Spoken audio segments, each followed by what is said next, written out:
Welcome to Shop Talk Live, Fine Woodworking Magazine's bi-weekly podcast. I'm your host and Fine Woodworking editor, Tom McKenna, and with me are regulars, Executive Art Director Mike Pekovich. Hey, guys.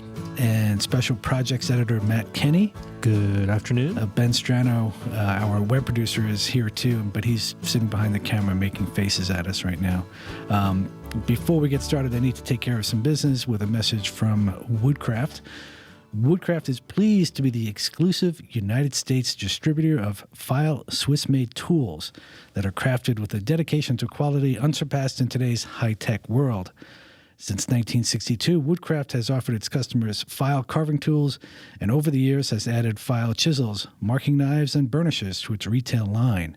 For more information, please contact the Woodcraft store nearest you. Visit woodcraft.com or call 800-535-4482. Cool. So was that just something that was just on your mind and you wanted to get out? Or? I just wanted to get it off my chest. Awesome. Okay. Nice. Before we get to the questions, it's something I brought up yesterday. I was going through my shop over the weekend and cleaning up and purging some items, and as I was kind of digging through a bunch of old paint cans, I came across a can of shellac that was dated 2008, and I assumed it was too old. And so as I was popping the top to kind of let it dry out so I could throw out the can exploded on me. Yes. And it was like a freaky experience. And I came and I talked to Mike. And I was like, hey, this happened. And he said, oh, yeah, that happened to Ed. Yeah. Back in 2009 with a fresh can that he bought. But we didn't really believe Ed. No, but it happened. And I don't believe Tom either. But with Ed, Ed, it was like a brand new can right from the hardware store. Yes. Yeah. He talked about it on the podcast. Yes. He brought it up. But, well, this happens. So be careful. If you're opening up a can of shellac, Mike said maybe we should put a towel over it next time, and I think that would be a good idea to keep it from popping up, because that thing shot up, hit the ceiling, and flew. I mean, the top landed about 8 feet away from me, and a good portion of what was in the can flew out too, into my face. Fortunately, it didn't get into my eye. Did you ever figure out, talk to anybody and find out why that happens? No, I did not. I did go back to look at what Ed had written, and apparently back in, this is going back a ways, in 2009, he had contacted Zinsser, who had talked about, I guess this is a quote, said the slightest flaw in the lining, which is the lining inside the can they're talking about, can allow the shellac alcohol mixture to react with the new exposed metal and create gas and pressure. It's like when you soak the steel wool in vinegar, you got to pop holes in the lid, otherwise, because it builds up with hydrogen or something in there. Yeah, it's crazy. It can blow up. I mean, it didn't take me any. I mean, I just put the tip of the screwdriver in there and I twisted it 32nd of an inch, and that thing just blew. It was Ed always thought it was some massive conspiracy. He was crazy about that one.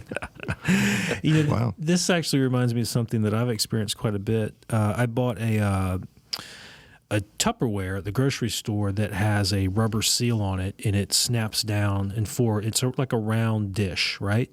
And I bought that, and that's where I mix shellac, and I keep the shellac in there, and it's got a big wide top, easy to dip a rag into and everything. But and I thought it was airtight, totally sealed, perfect. And this is what's weird. I can leave it on my bench and come out the next morning, and somehow the shellac goes up and out through the rubber seal on the lid, and then it will drip down onto my bench. What? That's freaky. I know. I have no clue how it's doing that. Is it cold? Could temperature be affecting it? I don't know. I don't think so. It happens. It's summer or winter or whenever. Wow. So it's like sticky. It isn't just the alcohol. You it's the should shellac as time-lapse well. Right. It's definitely shellac. You should time-lapse video that. That sounds like a good use of my time. So, well, with the shellac can blowing up thing, we have a guy here who's willing to glue his fingers together with super glue. And maybe you could do some experiments on how much you have to damage the liner of the can before it blows up. He'll have to put on his chainmail.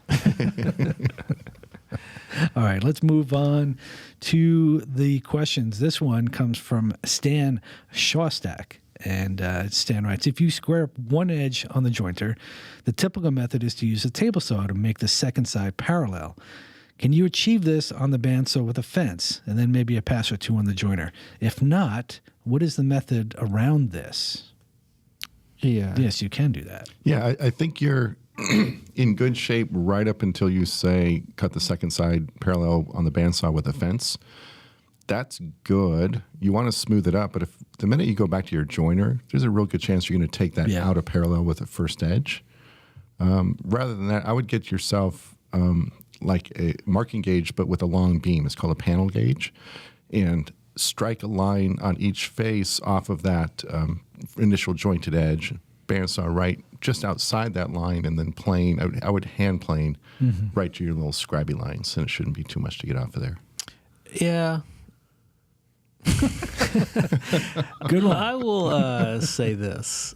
I have done this numerous times, which is comparable to what he's doing. Yeah, I know. What?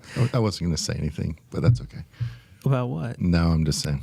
So I have numerous times. We have in the shop here at work, we have a nice big 16-inch joiner, which if you run the board across very slowly, gives you a really nice finish. Yes.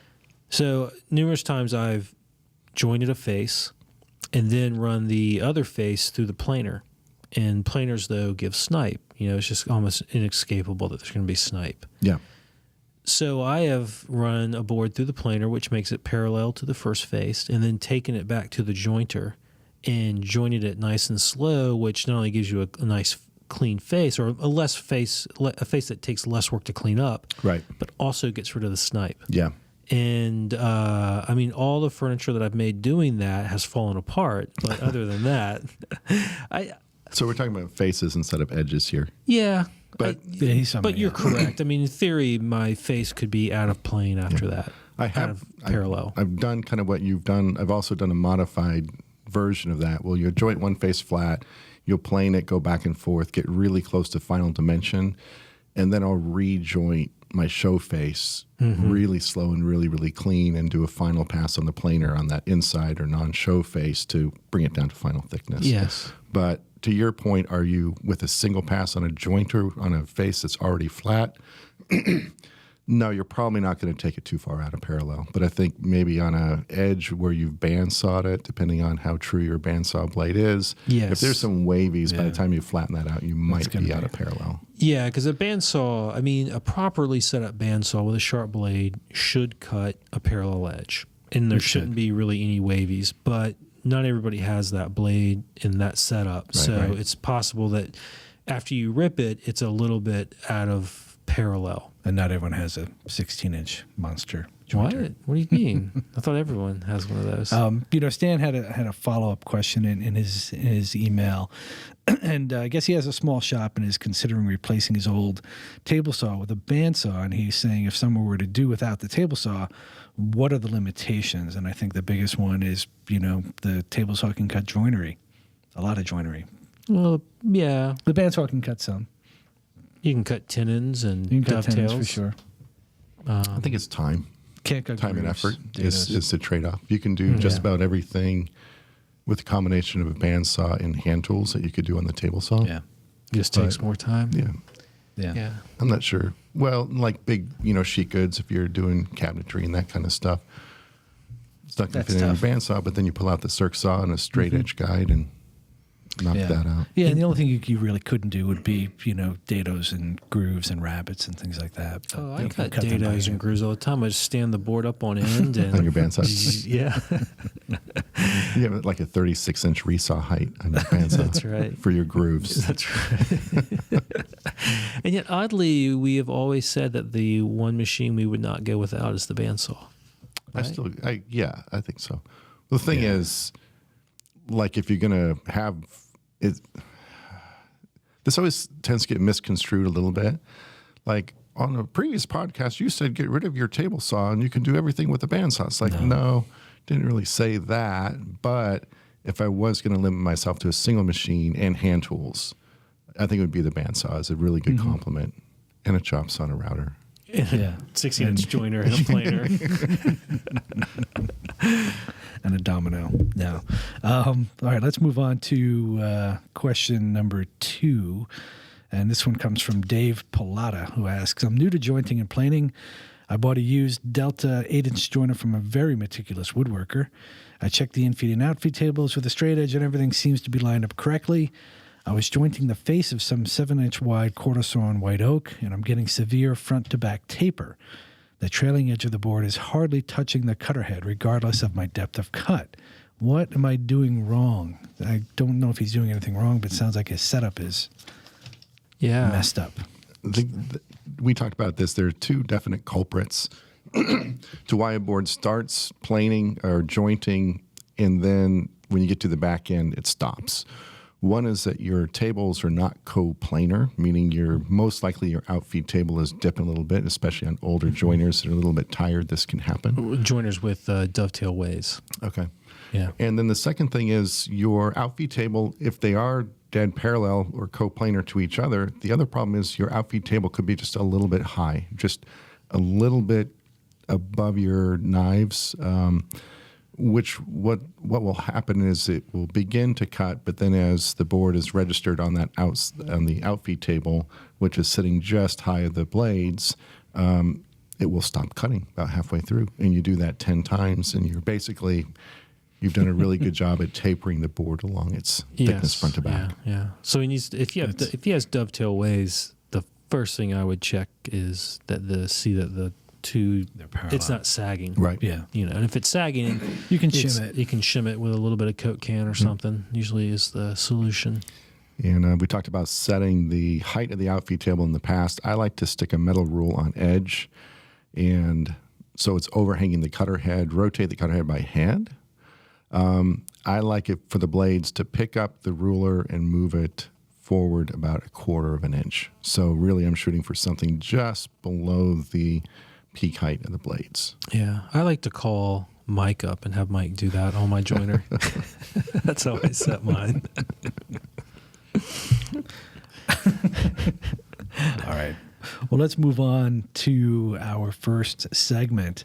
It's time for our all-time favorite tool of all time for this week.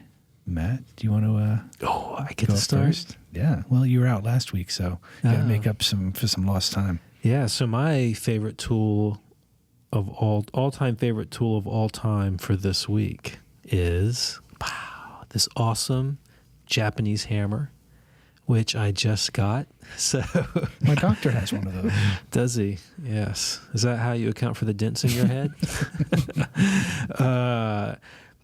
I just got this. I had to order a new sharpening stone, and I get my sharpening stones from Japan. And so in order to make the shipping worthwhile, I bought this little Japanese hammer. It's a very lightweight one. It's not a heavy one. And I've only used it a little bit, but I'm already in love with it, mostly because it has this really awesome sticker. I was just looking at that. I was like, what is that? It's like a caveman banging a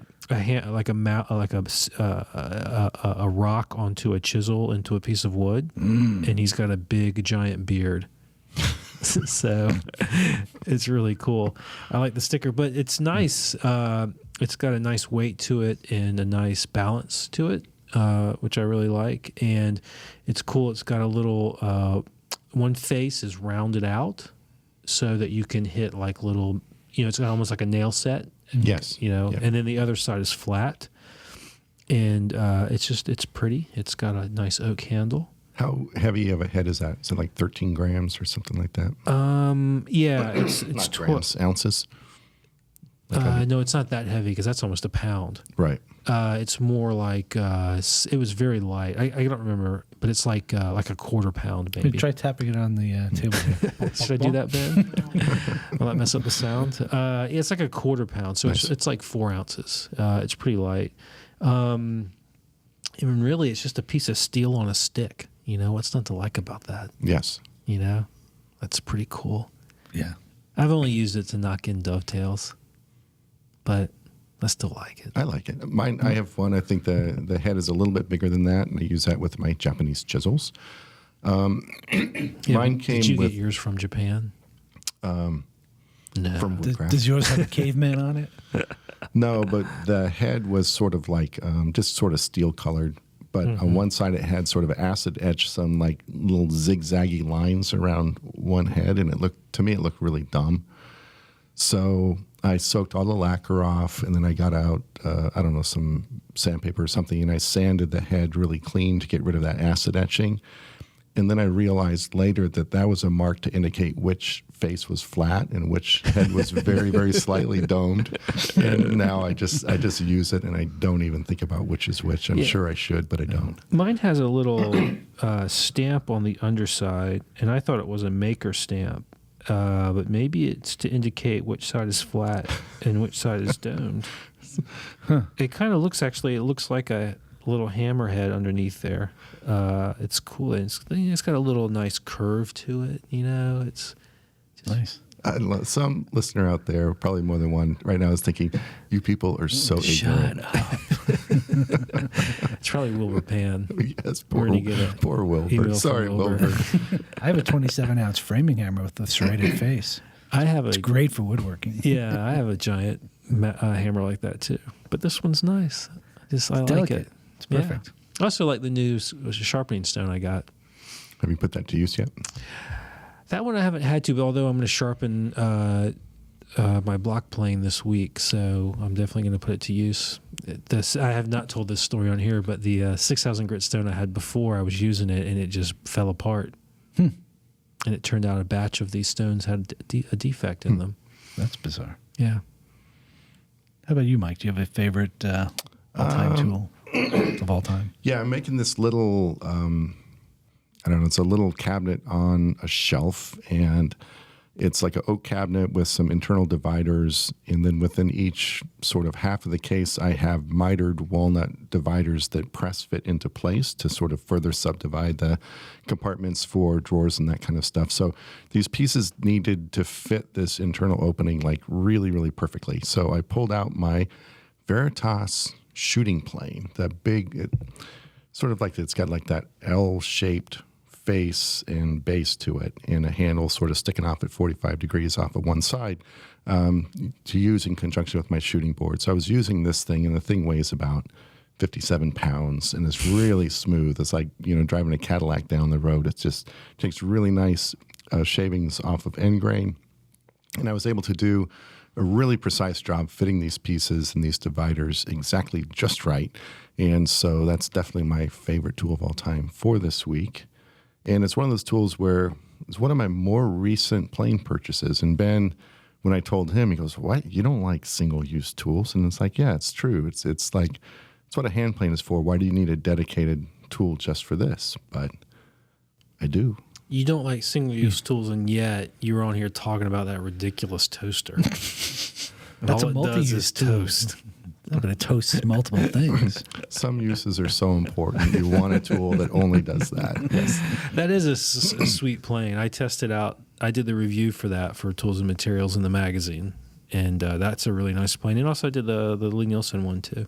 I would love to have either one of those, but I have the Lee Nielsen number 9 iron miter plane. So With your little hot dog handle. with the hot dog handle, yeah. So that you got for your 40th birthday? yeah, so I can't really sell it. No. You could loan it to someone. Yeah, yeah, like you. When you returned that book I loaned you 5 years ago. Well, my all-time favorite tool of all time for this week is blue tape on the end of a chisel. What? No, I'm kidding. Just kidding. It is my, I have a little, I don't know, is this classified as a butt chisel?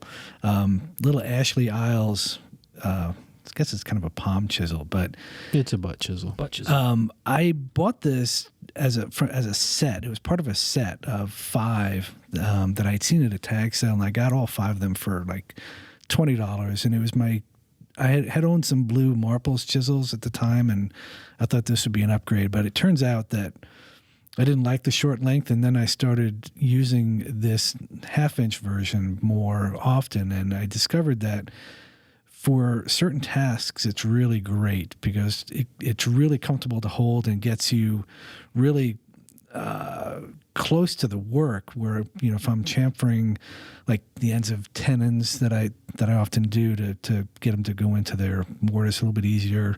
I use this for chamfering, exposed pegs that are just a little bit proud. Anytime that The longer length of one of my other bevel edge chisels can be cumbersome. This thing comes in handy, and it's always sitting on top of my bench, very close by. It's my almost go-to chisel also when my other ones start to get a little bit dull. But it was a really nice buy, and it's super comfortable. I like the balance of it. It's very handy. You know what you need for that? Oh, here we go. You need a holster so you can wear it on your belt all the time. That would be awesome. No, it's really cool. It's one of the sets of chisels that I owned that I started really practicing getting sharp on, and unfortunately some of the narrower blades are kind of like little nubby pencils by now. But no, this one it's my favorite. The other ones have a couple of them still have the wax on the tip from when I first bought them, but this one is certainly fun to use and handy. It reminds you, you're saying how much you practice sharpening and how one of them got nubby. Reminds me, I was recently on a photo shoot in California, and with a turner, a guy named Mike Mahoney, and he was pulled out this scraper, and it's a scraper he's had forever. It was like like an 01 tool steel scraper, not one of these powdered metal turning tools. And he was talking about how much he loved it. And scrapers usually start out, like maybe like 5 or 6, 7, 8 inches long. Yeah, this thing was like an inch and a half long. the blade, he had sharpened it so much, he'd take inches off of it. Yeah, it was pretty amazing. Cool stuff. All right, let's get back to some questions. And this one, number 3, comes from Owen. And he says, I'm about to begin building a full set of kitchen cabinets from walnut. And I have 2 questions. What finish should I use? And with this being such a large job, is this the right time to get into spray finishing? I think Matt had an initial question right back at Owen about the material. I don't know if we want to talk about that. But. Well, I doubt that he's making the boxes out of walnut. I sincerely hope that he's not. Right? I mean, Mike said this before I could say it, but the boxes need to be made from pre-finished maple plywood. That way they're finished and you don't have to finish them. And also, when you open up the cabinet, it will not look like the dark pit of Sarnak or something, out in the desert in Tatooine. It'll be light and bright. I probably didn't say that right. Aren't those 2 different movies? I don't know. It's movie Carnath. mashup. Is it the Carnath? Is that the monster in Return of the Jedi? Sarlacc. That sounds more like Star Trek. Well, anyways, you get the point. Okay. Yeah, right. Make the cabinets out of pre-finished. I like that because I finished on those. Number 1, you don't have to finish the inside of a cabinet. Number 2, the finish that comes on that pre-finished plywood is like bomb-proof. Some sort of catalyzed finish that it just never wears out. No, yeah, and you as long as you have a good blade on there, you're not going to be chipping it out, tearing it out. So, right. And then in terms of what type of finish and whether you want to spray, those are sort of interrelated. If you're not going to spray, I would probably say like a wipe-on / brush-on polyurethane is probably a really durable finish in a kitchen use. If you are going to spray, it's probably going to open up your possibilities. If you're starting out spraying, probably most people would recommend like a water-based lacquer, which is really more of an acrylic finish. And then the question is like, is it, what I think it said there was like 13 cabinets or something like that. If you're really only finishing face frames and drawer fronts and doors, it's not a lot to finish. It isn't like it's going to take you a year to do this. In my kitchen, I had I think 28 doors and at least a couple dozen drawers.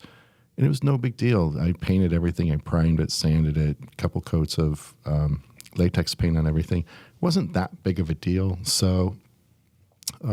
however, if you're looking for an excuse to get into a spray system, that's cool.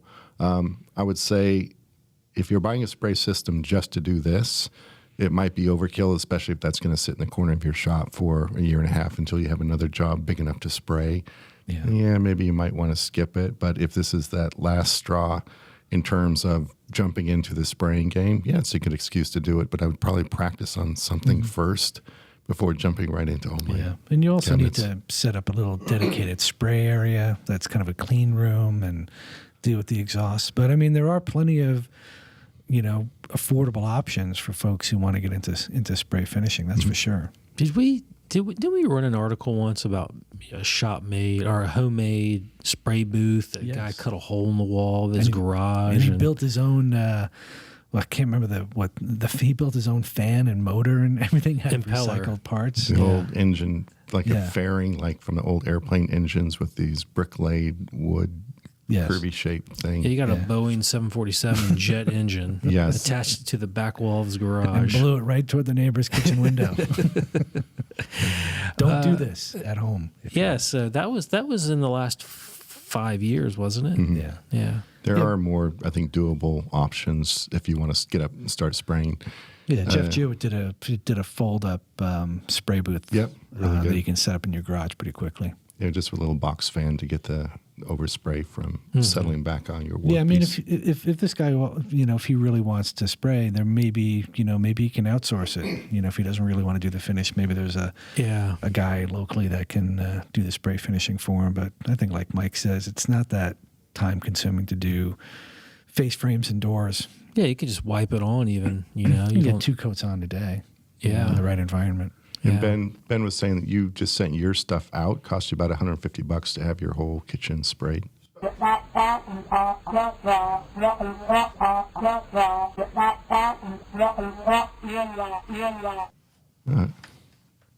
right. Did everybody hear that? Ben said he likes to eat corn dogs. I don't know why he said on that. Saturdays. It's a very odd answer, Ben. All right. Now let's get back to some serious business. This question comes from Mulkitez and Deer Shop Tug Dudes. I have a Craftsman 12-inch bandsaw / sander from the 80s that I have inherited from my grandpa. I've replaced all the bearings, the tires, the side guides, and the blade. I'm using an inexpensive 3 TPI half-inch blade. I have acquired the proper blade tension and calibrated everything to what I believe is correct from your advice and videos. However, I'm still getting very poorly grooved cuts when I try to resaw a piece, and I'm not using material more than 3 or 4 inches thick. Any ideas to improve my situation would be greatly appreciated. This morning I went and I was trying to find what this bandsaw / sander looked like, and I found it. I Googled it.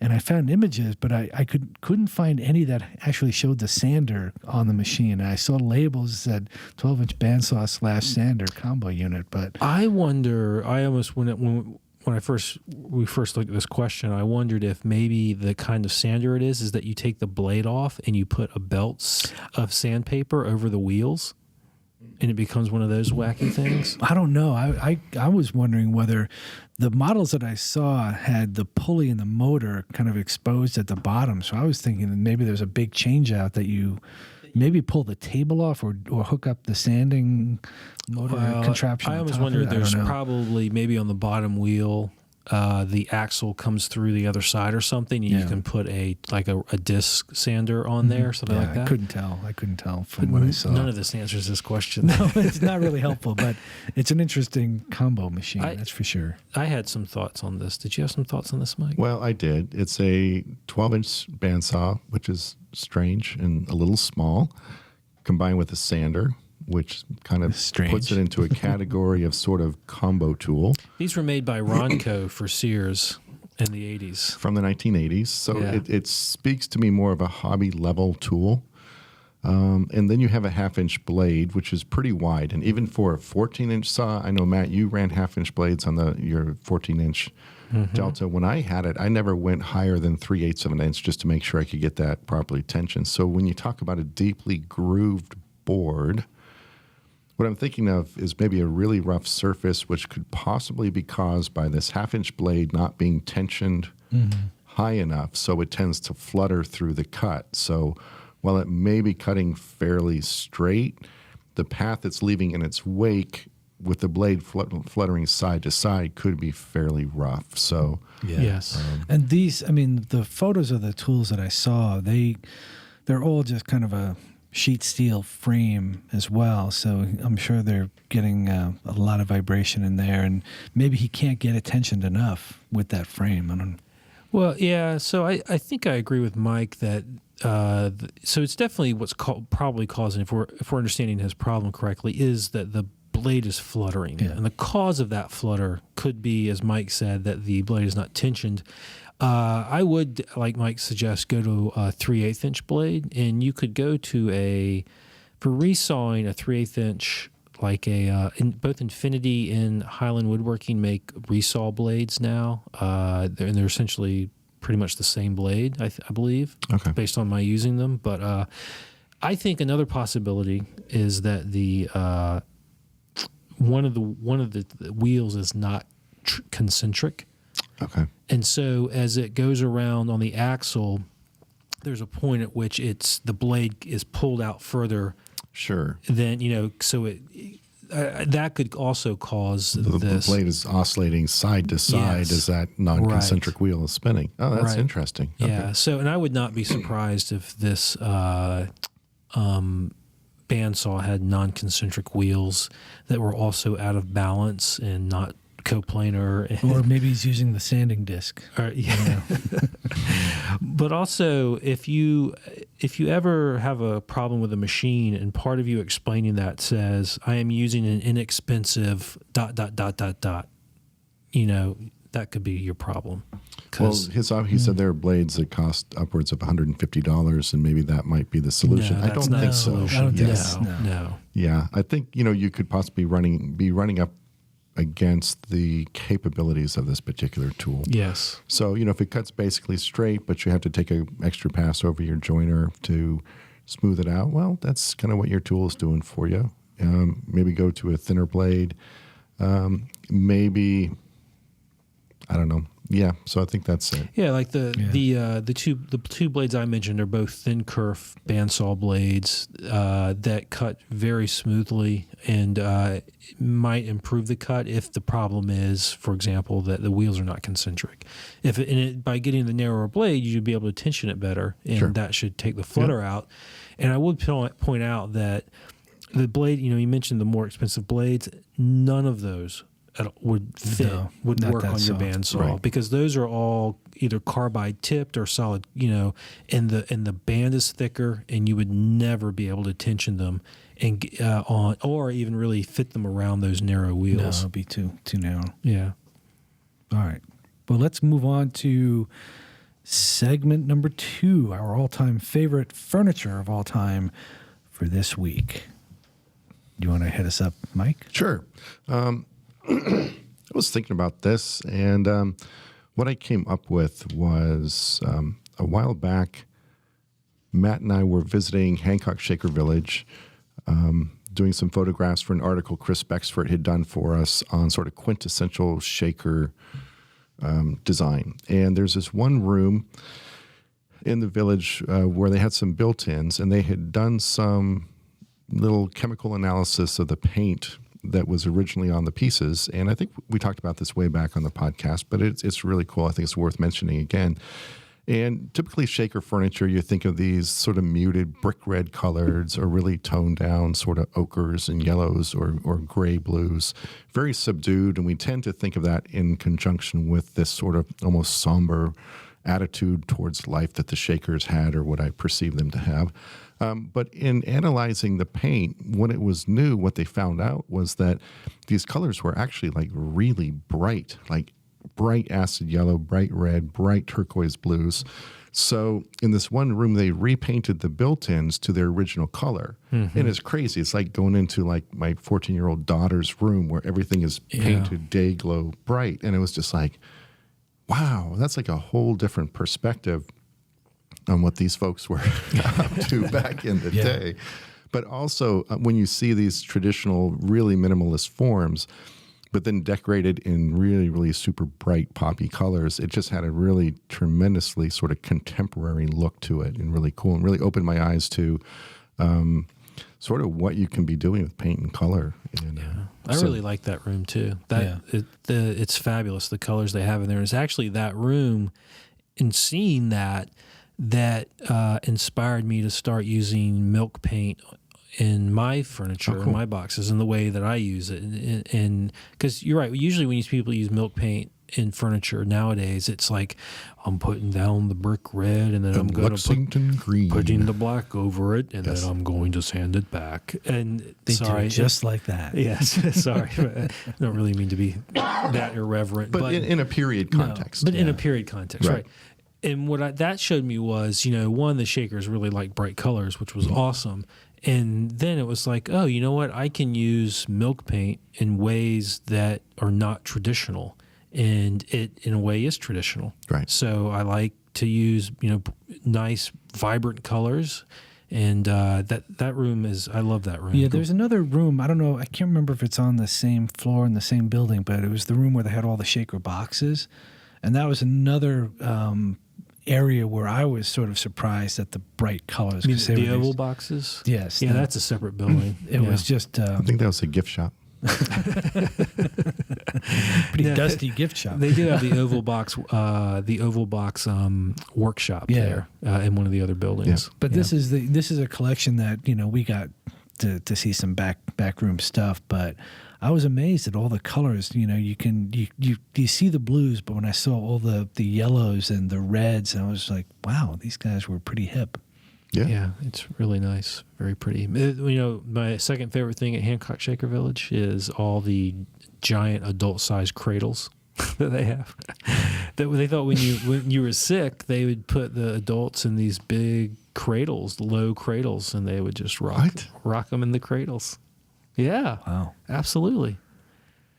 Yeah, same floor as the milk painted bedroom in the dwelling house. I have no recollection of that. No? No. I'll find someone. I don't remember seeing I'll that find either. some and show them to you. They're cool. They would not let me get in one, though, and rock myself to sleep. Yeah, second favorite thing was either going to be the adult-sized cradles or the round stone barn. Either Oh, one. that's The right. The Roundstone Roundstone Barn. I love that, too. That's a cool place. Yeah. All right. Who's next, Tom? I'll go. It's spring. It's kind of been dreary these past few days, and I picked something bold. Speaking of bold colors, and it's Mario Rodriguez Oak Chest on Stand, which was from issue number 246 in April 2015. And it's funny, when I had first seen this piece, I was a little bit, honestly, lukewarm about it, because I wasn't sure whether I liked it. I mean, that was kind of the big feel that I had. And we moved it forward, and I was really happy with, the way that Mario built it. But it's also, he took a risk. And that's one of the things that I like about Mario. He really does look for ways to, take a chance and experiment. And for those who aren't familiar with it, it's basically just a small oak chest, like a blanket type chest on a short stand, but it's made out of white oak, and it's got really bold joinery on the front. It's part dovetails. It's part I don't know what you'd call that. Just a butt joint. The case is like some blanket chest where the top portion is dovetailed, but beneath it there's a drawer. There's a drawer. So there's no dovetails there. Right. So you have this long section of ingrain and visible. He used pretty bold, like a bold strap hinge. The handholds on the side are routed out, and they're pretty prominent. It's got a raised panel in the top, and even the base is staunch, but it's got some elegant curves. It's kind of loud, and I kind of like that, and the way Mario photographed it, or I don't know, maybe we took this photo. I know but, Mario takes that. He's a great photographer as well. he staged it in a beautiful portion of a room, or maybe it's a set, but it's just one of those pieces that I could see, you put in your house, and it stands on its own in a room, and draws the eye. I just really admired it for the risks that he took, and it is based on a Voicey chest, Which is sort of a offshoot of the arts and crafts style. Yep, it's very nice. It's I don't know. I just liked it, and that's kind of how I was feeling today. I needed a little bit of a boost, a little bit of bold action that Matt wasn't giving me. That issue also has an excellent project that's featured on the cover of the magazine. Essential Planes for Hand Cut Joiner. Yeah, that's the one. All right. So my favorite piece of furniture for this week of all time is this piece. I guess it was originally called a bureau, but it's sort of like a chest of drawers, and it's made by a guy named Leonard Belcher. It was in issue 164 of Fine Woodworking, and it was a little 2-page article. And what I really like about it, what's cool about it, is that on the front, there's lots of drawers, and there's one door. But the arrangement of all these drawers is very much asymmetric. Mm-hmm. They're all different sizes and different heights, and but it's a very nice pattern. It's almost like a Tansu style Yes. case front. Yeah. It's very calm. It's very calm. Very calm, and the arrangement or the geometric pattern that this arrangement makes, I find very nice. It's a very good use of asymmetry, and I like that, he didn't go overboard by also choosing, say, super flame birch or something like that. Right. That it's a very calm, quiet wood. There's two different colors of wood. The frame is dark, and the drawer fronts and the door fronts are a lighter brown. So just a very good combination of colors, a very nice use of asymmetry, and it's a modern looking piece that also still has a somewhat classical feel to it. I even like the pencil roll at the back. Yeah, on the top. Yeah, that's really nice. It's a beautiful piece, and I've liked it for a really, since the first time I saw it, which I don't remember was, but you want to hear the odd little side story connected to this? Sure. Do we? Yeah, we do. So when I first started working at the magazine, I think it was like around issue 200, 201. Well, issue, I think at 205, I had an article in that. It was a Vice review. And at the time, Lee Valley had a twin screw vise out. Lee Nielsen did not. Lee Valley's won the best overall for that category of vise. And I had one on my bench at home, so Mike went with me to my shop, and we shot the cover photo for the issue in my shop. And Mike made me put on a long sleeve shirt, button it up, and button the sleeves. I just meant like a flannel shirt or something. I mean, you came out with this starched dress shirt. To me, it looked like a kind of a prison shirt with the little cufflinks and everything. It's like, Matt. So it wasn't It was the shirt you got married in, and I felt bad I couldn't tell you to take it off. So anyways, that issue ran, and we get a letter. We get a card, a little calling card from a woodworker, and it's this long statement about he was upset about the cover because the guy on the cover looked like a dandy. Yes. And he went through, this whole, analysis of why I was a dandy. And it turns out that the guy that wrote that letter is the guy that made this piece of furniture. Huh. Yeah. Just goes to show you don't hold any grudges. I don't. I mean, I did enroll him in the Hot Dog of the Month Club, and 6 years going. He knew what he was talking about. I hope that's that's how I remember it anyways, that when, I was like, oh my gosh, that's the same guy. Huh. And anyways. Well, maybe we'll hear from him. Yeah, because it's probably not the same guy. I'm probably misremembering it. Probably this is like a really nice guy. The last person in the world to critique someone's dress shirt. I very much like your shirt, sir. How could you say that about me on your podcast? All right, let's start wrapping this puppy up with some comments from our listeners. Jeff Moto 7 writes, a great take on all things woodworking. I don't even care if Matt talks half the time.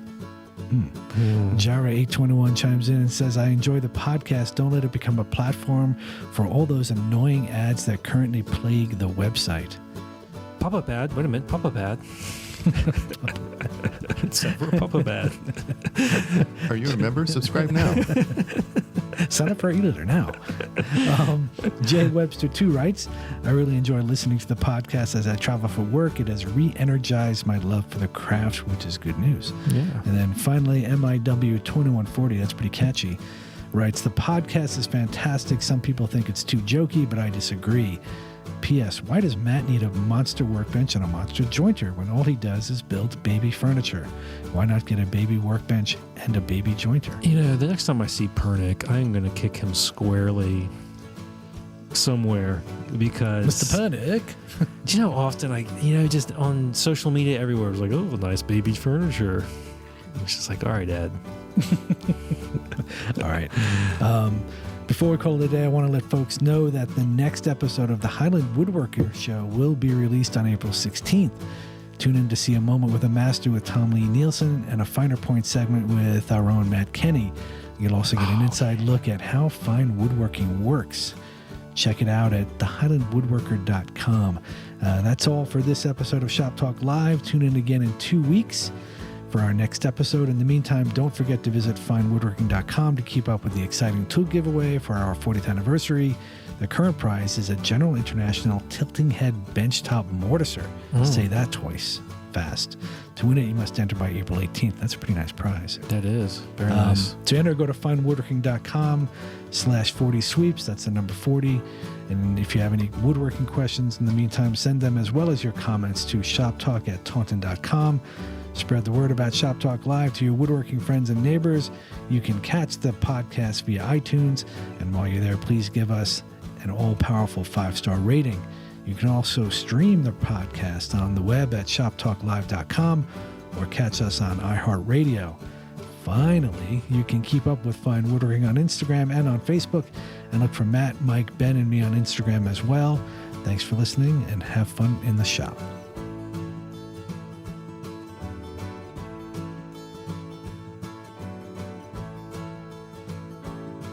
Oh, sorry. Look at your favorite tool. It's a little Ashley Isles. Ashley Isles chisel. That's right. How do you know it's my favorite? Because we're doing all-time favorite tool of all time this Doesn't week. mean that that's my favorite. Could be his favorite piece of furniture. Could be like Blow your mind. my teddy bear.